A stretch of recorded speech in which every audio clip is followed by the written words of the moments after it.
गरीब किसान की कहानी। एक छोटे से गांव में एक गरीब किसान रामू अपनी पत्नी और बच्चों के साथ रहता था। उसका जीवन बहुत ही कठिन था, लेकिन वह हमेशा ईमानदारी और मेहनत से काम करता था। उसकी जमीन बहुत छोटी थी और फसलें कभी ठीक से नहीं उग पाती थीं। कई बार सूखा और बेमौसम बारिश ने उसकी फसलों को बर्बाद कर दिया था, लेकिन फिर भी वह निराश नहीं हुआ। रामू हर सुबह सूर्योदय से पहले उठता और खेतों में काम करने जाता। उसकी मेहनत के बावजूद उसे उतना मुनाफा नहीं मिलता था जितना उसे चाहिए था।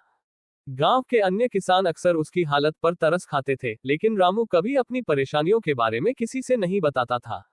वह मानता था कि मेहनत का फल जरूर मिलेगा, भले ही समय लगे। एक दिन गांव में एक बड़ा मेले का आयोजन हुआ। गांव के मुखिया ने सभी किसानों को आमंत्रित किया था। रामू ने सोचा कि शायद वहां से कुछ मदद मिल सके। वह मेला देखने गया, लेकिन वहां की भीड़ और भव्यता देखकर वह थोड़ा घबराया।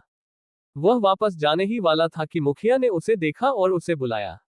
रामू, तुम तो बहुत ईमानदार और मेहनती किसान हो। तुम्हारी मेहनत देखकर मुझे गर्व है, मुखिया ने कहा। रामू थोड़ा चौंका और बोला, आपकी कृपा है मुखिया जी, लेकिन हमारी हालत तो बहुत खराब है। मैं जानता हूं कि मुझे कभी सुख नहीं मिलेगा। मुखिया मुस्कुराए और बोले, रामू, सच्ची मेहनत कभी व्यर्थ नहीं जाती। तुम्हें जल्द ही सफलता मिलेगी। तुम्हारी मेहनत ही तुम्हारा भविष्य तय करेगी। रामू ने महसूस किया कि उसकी कठिनाई को समझने वाला कोई है। कुछ महीने बाद गांव में बारिश का मौसम आया और रामू की फसल उगाई। उसने कड़ी मेहनत की थी और अब उसका फल भी मिल रहा था। उसकी फसल बहुत अच्छी हुई और उसे बाजार में अच्छी कीमत भी मिली।